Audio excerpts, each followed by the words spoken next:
పరిశుద్ధ గ్రంథములో ఋతు గ్రంథము మరి మొదటి అధ్యాయము 5, 6, 7 వచనములను ఈ సమయములో మనము ధ్యానం చేయబోతున్నాం గనక మనందరి బ్రతుకులలో ఒక గొప్ప మార్పు కలగాలని మరి ఆ ఉద్దేశముతోనే మరి ఈ వర్తమానములనేవి మీకు తెలియజేస్తూ ఉన్నాము. మరి పరిశుద్ధాత్మ యొక్క సహాయం మూలముగా దేవుడు అనుగ్రహించిన జ్ఞానమును బట్టి పరిశుద్ధ లేఖనాలలో మనము నేర్చుకునే ప్రతి ఆత్మీయ ఉపదేశములనేవి మనందరి జీవితాలకు అవి ఆశీర్వాదకరముగాను ప్రయోజనకరముగాను మారుతాయి. మరి మీలో ఎంతమంది ఈ వర్తమానముల ద్వారాగా ఆశీర్వదింపబడుతూ ఉన్నారో మరి అందును బట్టి నా దేవుణ్ణి కూడా మరొకసారి కూడా నేను స్తుతించుచూ ఉన్నాను. ఋతు గ్రంథము మొదటి అధ్యాయము 5, 6, 7 వచనములను నేను చదువుతున్నాను, మీరు గమనించండి. ఋతు గ్రంథము మొదటి అధ్యాయము 5, 6, 7 వచనములు. వారు ఇంచుమించు 10 సంవత్సరములు అక్కడ నివసించిన తరువాత మహ్లోను కిల్యోనను ఇద్దరును చనిపోయిరి. కాగా ఆ స్త్రీ తాను కనిన 2 కుమారులను తన పెనిమిటియు లేనిదాయను. వారికి ఆహారమిచ్చుటకు యెహోవా తన జనులను దర్శించినని ఆమె మోయాబు దేశములో వినెను గనుక మోయాబు దేశమును విడిచి వెళ్ళుటకై ఆమెయు ఆమె కోడండ్రును ప్రయాణమయ్యిరి. అప్పుడు ఆమెయున్న స్థలము నుండి ఆమెతో కూడా ఆమె 2 కోడండ్రును బయలుదేరి యూదా దేశమునకు తిరిగిపోవలనని మార్గమున వెళ్ళుచుండగా. ప్రియులారా, ఇక్కడ మనము గమనించవలసిన ఆత్మీయ విషయాలు ఏమిటంటే, ఇంచుమించు 10 సంవత్సరములు మరి ఎలిమెలెకు వారి యొక్క కుటుంబం అనేది మోయాబు ప్రాంతములో నివసిస్తూ వచ్చారు. మోయాబు ప్రదేశమును గురించి గడిచిన దినములలో మరి వాక్యానుసారముగా మనము గమనించినప్పుడు వారు లోతు సంతానమై ఉన్నారు. మరి శపింపబడినటువంటి ఈ మోయాబు ప్రాంతపు వారు ఏ విధముగా మరి రూతు ఆశీర్వదింపబడుతూ వచ్చి ఉన్నదో అలాంటి విషయములను ఈ సమయములో మనము క్లుప్తముగా కొన్ని ఆత్మీయ కార్యములను మనం నేర్చుకోబోతూ ఉన్నాం. నా ప్రియ దేవుని ప్రజలారా, చక్కగా మీరు గమనించండి. ఇంచుమించు 10 సంవత్సరములు ఎలిమెలెకు వారి యొక్క కుటుంబం అనేది ఆ ప్రాంతములో నివసించారు గనుక మరి ఎలిమెలెకు తన యొక్క 2 కుమారులు ఆ ప్రాంతములోని చనిపోయారు. ఎలిమెలెకు అనే పేరుకు అర్థం ఏమిటంటే నా దేవుడు రాజు. ఎలిమెలెకు పేరుకు అర్థం ఏమిటంటే నా దేవుడు రాజు. మరి మహ్లోను పేరుకు అర్థం ఏమిటంటే రోగము కలిగిన వాడు. మహ్లోను పేరుకు అర్థం ఏమిటంటే రోగము కలిగిన వాడు. కిల్యోను పేరుకు అర్థం ఏమిటంటే వ్యాధిగ్రస్తుడు అని చెప్పబడుతూ ఉన్నది. కిల్యోను పేరుకు అర్థం ఏమిటంటే వ్యాధిగ్రస్తుడు. మరి ఓర్ఫా ఆమె పేరుకు అర్థం ఏమిటంటే ఆడజింక అని చెప్పబడుతూ ఉన్నది. రూతు పేరుకు అర్థం ఏమిటంటే చెలికత్తె అని చెప్పబడుతూ ఉన్నది. నయోమి అను పేరుకు అర్థం ఏమిటంటే మరి మధురము అని చెప్పబడిన ఈ మాటలలో మనము క్లుప్తముగా కొన్ని విషయాలను మనము ధ్యానిద్దాం. నా ప్రియ దేవుని ప్రజలారా, ఇక్కడ ఎలిమెలెకు పేరుకు తగ్గట్టుగా అతని జీవితంలో మరి ఒక రాజుగా ఉన్నటువంటి ఒక వ్యక్తి జీవితం అనేది ఎలాంటిదై ఉన్నది అని మనం చూడాలి. ఒక దేశమునకు ఒక రాజు ఏ విధముగా మరి తన పరిపాలన అనేది కొనసాగిస్తూ ఉంటాడో అలాంటి ఒక వ్యక్తి జీవితంలో తాను దిగజారిపోతున్నటువంటి ఒక స్థితి అనేది మనము చూసినట్లయితే ఆ రాజ్య పరిపాలనకు అర్హుడుగా కానటువంటి వాడుగా ఉన్నాడు. అయితే ఎలీమెలెకు ఒక గొప్ప ఆస్తిపరుడు. బెత్లెహేములోనే ఎఫ్రాతా అను ప్రాంతంలో ఒక గొప్ప ఆస్తిపరుడైనటువంటి ఒక వ్యక్తి. మరి చరిత్రకారులు చెప్పుచున్నటువంటి మాటలు, ఎలీమెలెకు ఒక గొప్ప ఆస్తిపరుడై ఉన్నప్పటికీ మరి బెత్లెహేములో అప్పుడప్పుడు వచ్చుచున్నటువంటి కరువులను బట్టి మరి దేవుడు ఆయా సందర్భములలో వారిని పలు రకాలుగా వారిని ఆ కరువుల నుండి తప్పిస్తూ వారిని మరి దర్శిస్తూ వారిని పోషించేటువంటి ఒక సర్వశక్తిమంతుడైన దేవుడు ఒకరు ఉన్నప్పటికీ ఎలీమెలెకు జీవితములో మరి మోయాబు ప్రాంతములోనికి వెళ్ళడానికి గల కారణం ఏమిటంటే యెహూదు ద్వారాగా ఎగ్లోను రాజును చంపిన తర్వాత దేశములో నిమ్మలమాయను అని చెప్పి మరి న్యాయాధిపతుల గ్రంథములో మనము గమనించాం. ప్రియ దేవుని బిడలారా, మరి 10,000 మంది పురుషులను చంపిన తర్వాత స్త్రీలు అక్కడ ఉన్నారు గనుక ఈ ఎలీమెలెకు మరి ఆ ప్రాంతంలోనికి వెళ్ళినప్పుడు ఏ విధముగా వెళ్ళి ఉంటాడు? మరి అక్కడున్నటువంటి పరిస్థితులన్నిటిని కూడా మనం గమనించినట్లయితే సాధారణముగా మరి మనందరి జీవితాలలో కూడా ఒకసారి మనం వెనుతిరిగి చూచినప్పుడు లోకమును మనం ప్రేమించుచూ ఉన్న సందర్భాలలో లోకములో ఉన్న వాటిని మనము ఏదైతే ఆశించే వారముగా ఉంటున్నామో, వేటి చేతైతే మనము పట్టబడిన వారముగా ఉంటున్నామో వాటికి మనము దాసులమైపోతూ ఉన్నాం, వాటికి మనము బానిసలంగా మారిపోతూ ఉన్నాం. అందును బట్టి మన ఆధ్యాత్మిక జీవితాలన్నీ కూడా సర్వనాశనం అయిపోతూ ఉన్నాయి. వేటి చేతైతే మనము పట్టబడుచు ఉన్నామో, వేటికైతే మనము బానిసలంగా మారుతూ ఉన్నామో వాటి ద్వారా మన ఆధ్యాత్మిక జీవితాలన్నీ కూడా మరి సర్వనాశనమైపోయి దేవుని యొద్దకు రాలేనటువంటి ప్రజలముగా మనము మునిగిపోతూ ఉన్నాం. ఎందుకు? లోకములో ఉన్న వాటిని అన్నిటిని అధికముగా ప్రేమించడం మూలముగా ఒక ఫ్రీడమ్ అనేది ఒక మనిషిని జీవితంలోనికి వచ్చినప్పుడు వారు చెప్పే మాటలు ఎలా ఉంటున్నాయంటే, మాకు రక్షణ అవసరము లేదు, మాకు ఈ మార్గములు అవసరం లేదు. పలు రకాలుగా మరి జ్ఞానవంతులను గురించి మనం గమనించుచూ ఉన్నప్పుడు మంచి ఉన్నత చదువులను చదువుతున్నటువంటి వ్యక్తులు జీవితాలలో మనం చూస్తున్నప్పుడు, లోక జ్ఞానము చేత నింపబడుతున్నటువంటి మనుషులను మనం చూస్తూ ఉన్నప్పుడు వారికి వెళ్ళి కొంత సువార్త చెప్పామనుకునండి, ఆ సువార్తను వారు ఏం చేయడం లేదు, అంగీకరించడం లేదు, ఆ సువార్తను వారు తీసుకోవడం లేదు. కారణం ఏమిటంటే లోకములో తాము ఉన్నతమైన జ్ఞానవంతులని చెప్పి చెప్పుకునేవారుగా ఉంటున్నారు. నా ప్రియ దేవుని ప్రజలారా, ధనవంతులుగా ఉన్న వారికి, జ్ఞానవంతులుగా లోక జ్ఞానముతో నిండిన వారికి సువార్తను వెళ్ళి మనం చెప్పినప్పుడు వారు దానిని తృణీకరించేవారుగా ఉంటున్నారు. అలాగే ఎలీమెలెకు జీవితంలో కూడా అతడు ఒక గొప్ప ఆస్తిపరుడు.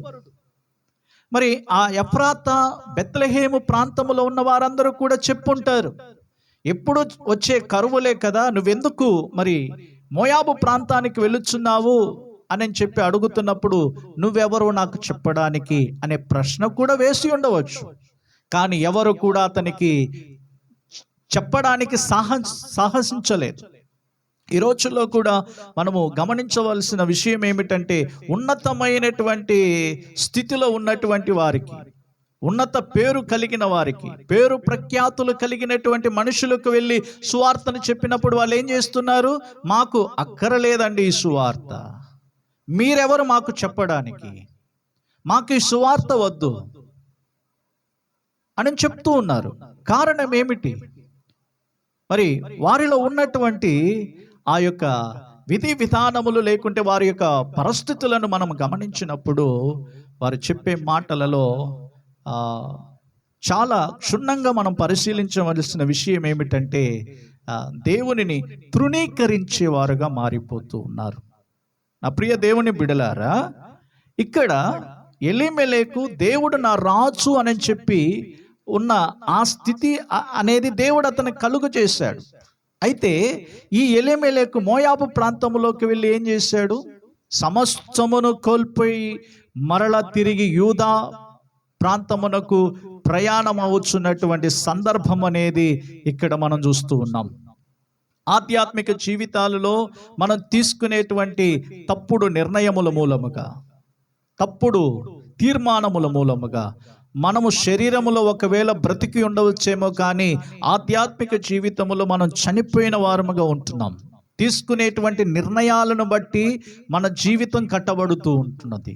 మంచి నిర్ణయాలు మనం తీసుకుంటున్నట్లయితే, మంచి ఆలోచనలను మనము తీసుకుంటున్నట్లయితే, మన పైన ఉన్నటువంటి పెద్దవారు మనకు ఆలోచనలను మనకు ఇస్తూ ఉన్నప్పుడు, మరి ఆధ్యాత్మికముగా జీవితాన్ని కొనసాగిస్తున్నటువంటి మరి దేవుని ప్రజల మూలముగా మనం పొందుకునేటువంటి ఆలోచనలను మనము వినడానికి ఎంతమంది ఇష్టపడే వారముగా ఉంటున్నాము.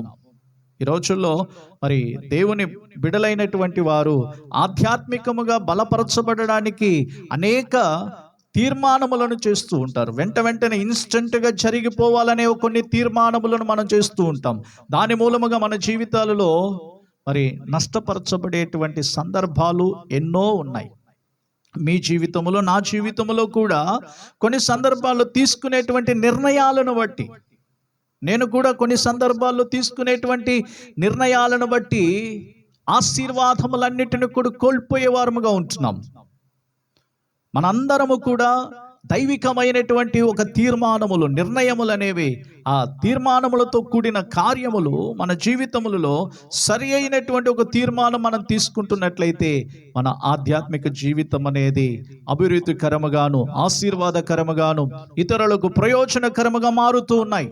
ఈ నా మాటలు వింటున్నటువంటి మీ బ్రతుకులలో ఒకవేళ తప్పుడు నిర్ణయాలు తీసుకుంటూ ఉన్నట్లయితే, దాని మూలముగా ఎదుర్కొనేటువంటి పరిస్థితులు మీ జీవితాలలో చూస్తూనే ఉన్నా కూడా ఇంకను మీరేం చేయడం లేదు, మార్పు కలగడం లేదు.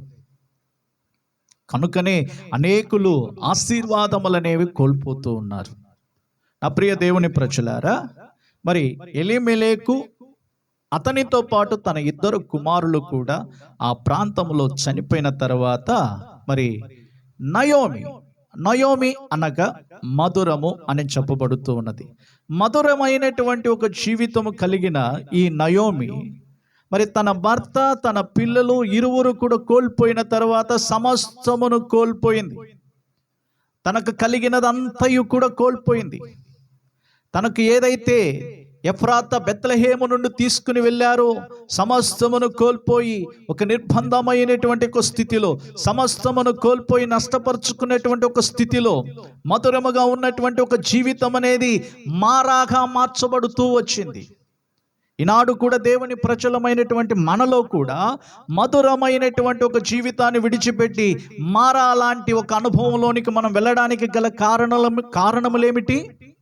మనం తీసుకునేటువంటి తప్పుడు నిర్ణయాల మూలముగా, మనం తీసుకునేటువంటి తప్పుడు తీర్మానముల మూలముగా, అందును బట్టే మన జీవితాలలో మనము అనేక సందర్భాలలో మనము ఆధ్యాత్మికముగా చనిపోతూనే ఉన్నాం.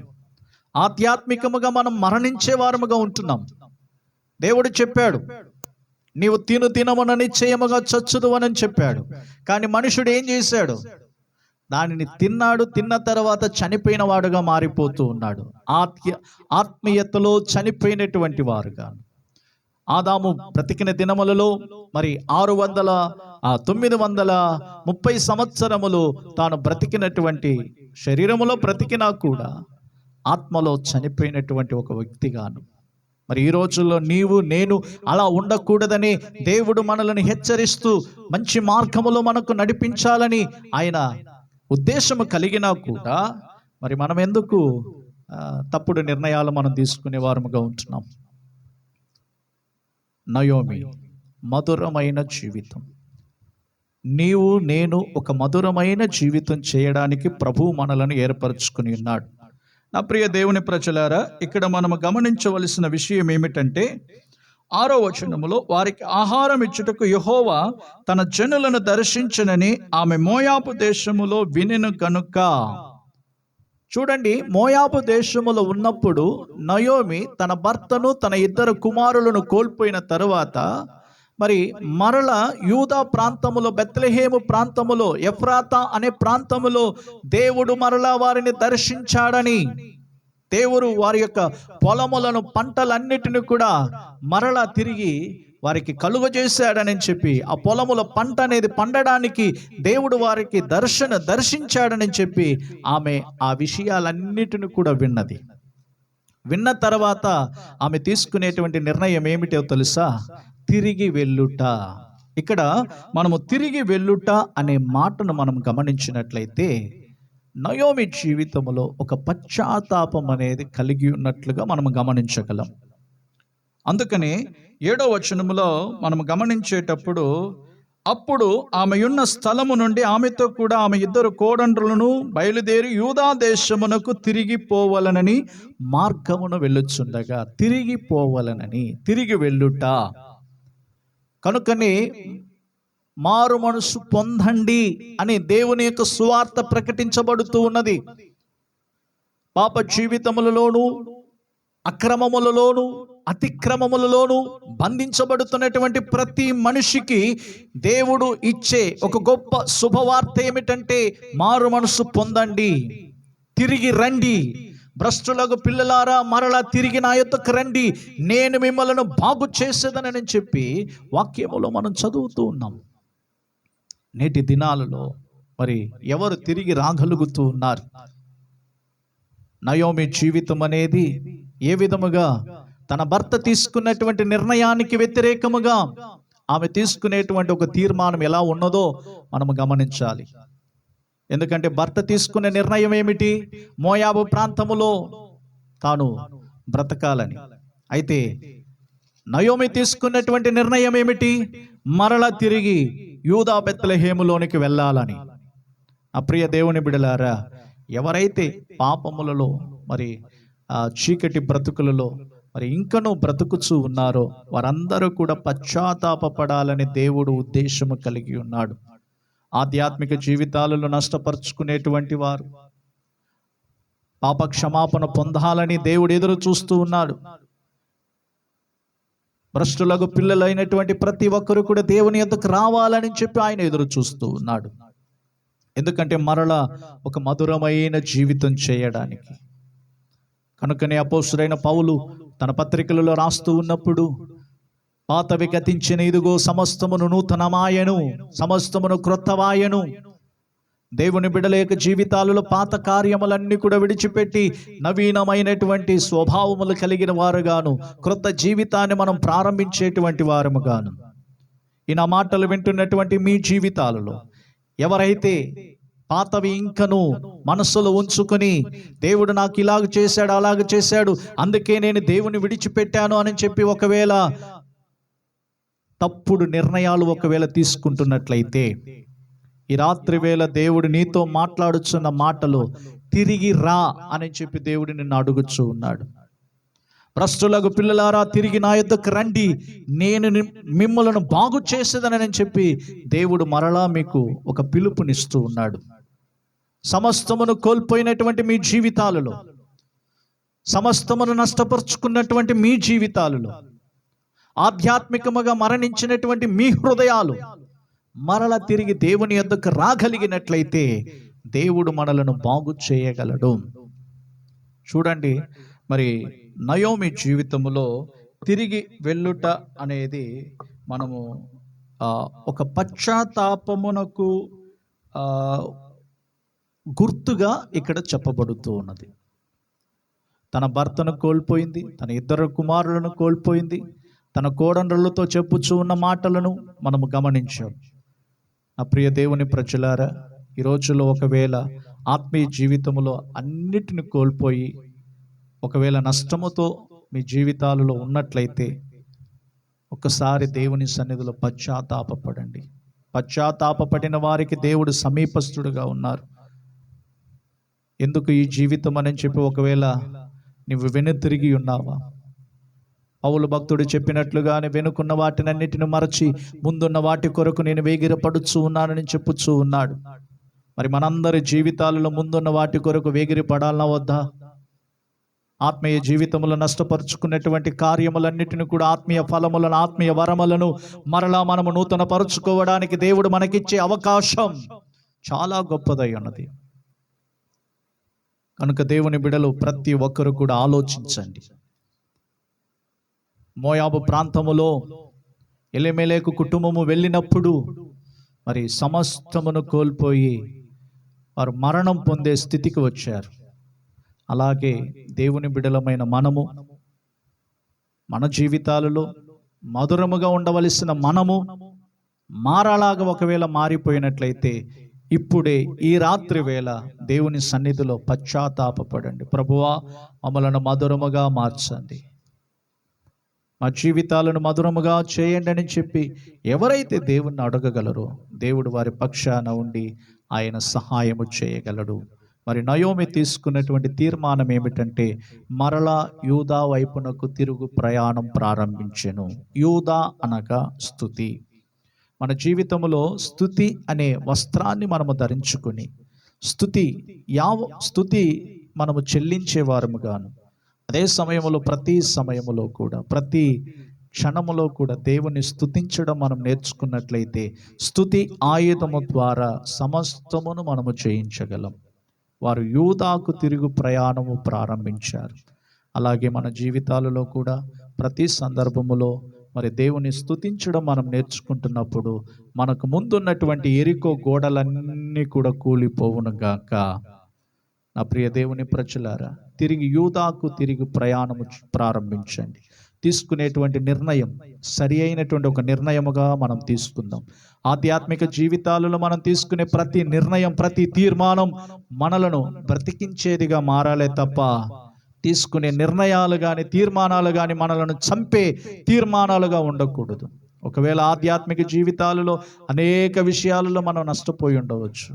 ఈ రాత్రి వేళ దేవుడు మనతో కూడా మాట్లాడుచున్న మాటలు తిరిగి మనం యూదాకు ప్రయాణాన్ని ప్రారంభిద్దాం. దేవుడు మనందరికీ సహాయము చేయను కాక. మిగతా ఉన్న ఆత్మీయ సత్యములు మరి ప్రభు చిత్తమైతే మరలా మనం తిరిగి కలుసుకునేటప్పుడు పరిశుద్ధ ఆత్మదేవుడు మనకు ఈ ఆత్మీయ విషయాలన్నీ కూడా మనకు సహాయం చేసి మనల్ని నడిపిస్తాడు. కనులు మూసినట్లయితే చిన్న ప్రార్థన చేసి నేను ముగిస్తాను. ప్రేమ కలిగిన మా పరలోకపు తండ్రి, ఆశీర్వదించబడిన ఈ మంచి సమయములో ప్రభువా, మా జీవితాలలో మీరు చేసిన గొప్ప కార్యములన్నిటి కొరకు స్తోత్రాలు.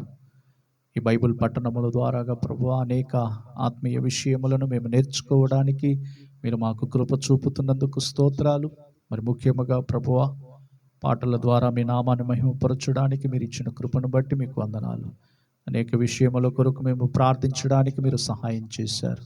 ఎవరైతే ఈ వర్తమానములను వింటూ ఉన్నారో అనేకులు ప్రభువా మరి మారు మనసు పొందాలని ప్రభువా ఈ ప్రయత్నం అనేది కొనసాగిస్తూ ఉన్నాము గనుక అనేకులు ప్రభువా సత్యం వినడానికి మీరు సహాయం చేయండి. మేమందరము కూడా తీసుకునే తీర్మానములను బట్టి ప్రభువా మా ఆధ్యాత్మిక జీవితాలలో ప్రభువా మరణం పొందకుండా తీసుకునే నిర్ణయాలు, తీర్మానములన్నీ కూడా ప్రభువా మీ చిత్తానుసారముగా ఉండడానికి సహాయం చేయండి. ఆధ్యాత్మికముగా మేము దేవా బ్రతికింపబడినట్లుగా మీరు సహాయం చేయండి. భ్రష్టులకు పిల్లలారా తిరిగి నా యొద్దకు రండి, నేను మిమ్మల్ని బాగు చేస్తానని చెప్పిన విధముగా మమ్మలను మేము మీ సన్నిధిలో తగ్గించుకొని పశ్చాత్తాపపడినప్పుడు ప్రభువా మమ్మలను బాగు చేసే దేవుడు మీరు గనుక తండ్రి మా పక్షాన నిలబడి ప్రభువా మా ప్రతి అవసరతలను కూడా ప్రభువా మీరు తీర్చండి. ప్రతి దైవజనులను ప్రభువా మీరు జ్ఞాపకం చేసుకొనండి. ప్రేమ, సమాధానము, ఐక్యత కలిగిన వారముగా మారుటకు సహాయం చేయండి. దేవా ఈ వర్తమానముల ద్వారాగా ప్రతి కుటుంబాన్ని మీరు ఆశీర్వదించండి, దీవించండి. మేమందరము కూడా మీరు ఆకడకు ఎదురు చూస్తూ ఉన్నాము కనుక మీరు మధ్యాకాశములో మీరు బయలుపడినప్పుడు మేమందరము కూడా తండ్రి మీ వలె మారి మిమ్మల్ని దర్శించే కృప మా అందరికీ దయచేయమని, సమస్త స్తుతి, ఘనత, మహిమ, ప్రభావములు మీరే పొందుకోమని యేసు నామములో ప్రార్థిస్తున్నాము తండ్రి, ఆమేన్. సమస్త జ్ఞానములకు మించిన దేవుని యొక్క సమాధానం ప్రభు రాకడ వరకు తోడైనను గాక. Praise the lord.